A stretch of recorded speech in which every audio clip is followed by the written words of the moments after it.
Sa Cavite naman, nakatakdang dumayo ang bagong Pilipinas Servisyo Fair sa Biyernes at Sabado.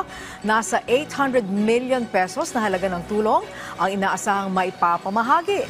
Si Mela Lesmoras sa sentro ng balita. Yasmela. Angelic, kasado na ang paglulunsad ng bagong Pilipinas Servisyo Fair sa Biyernes dito nga sa probinsya ng Cavite. Iba't ibang tulong, serbisyo, programa ng gobyerno ang ihahandog dito sa ating mga kababayan. Sa mga kalsada pa lang dito sa Kawit, Cavite, nagkalat na ang mga poster at banner ng bagong Pilipinas Servisyo Fair para maipabatid sa ating mga kababayan ang mahalagang aktibidad na ito. Nakahanda na rin ang stage para sa opening ceremony sa Biyernes, kaya hindi na mga upuan na gagamitin sa programa.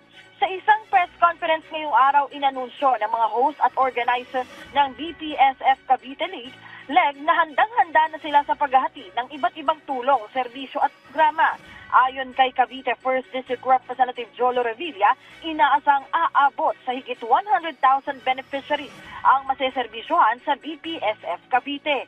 Higit 800 million pesos naman na halaga ng tulong at programa ang ihahandog, kabilang ng iba't ibang serbisyong medikal, mga tulong pang-agrikultura at iba pang regulatory services. Ito na ang ika-24 na BPSF Caravan sa bansa, kung saan ang serbisyo na mismo ang lumalapit sa ating mga kababayan alinsunod sa direktiba ni Pangulong Ferdinand R. Marcos Jr. Pakinggan natin ang pahayag ng ilang opisyal kanina tungkol sa mga dapat abangan sa BPSF Cavite. For example, sa DFA, opo, magkakaroon po ng free passport on wheels dito po sa Aguinaldo Elementary School. First come, first serve lamang po ito. Kung hindi man po kayo mapasok dun sa slot para po sa passport on wheels, madami pa pong ahensya na nagbibigay tulong at pwedeng magbigay ng serbisyo para sa ating mamamayan. At hindi lamang po yun, meron din pong Lab for All.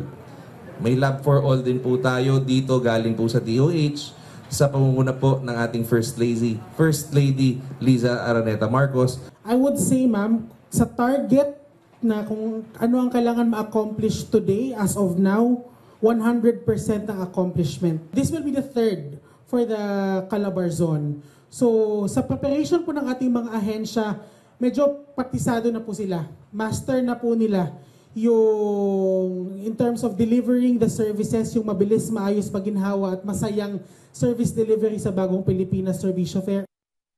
Angelic, sabi ng mga organizer, talagang mas mainam kung susulitin ng ating mga kababayan itong BPSF Caravan, kaya't maaari silang mag-avail dyan kahit ilang serbisyo, programa at tulong, basta nga ay kaya ng oras at sila nga ay mas magandang mag-register muna, Angelic.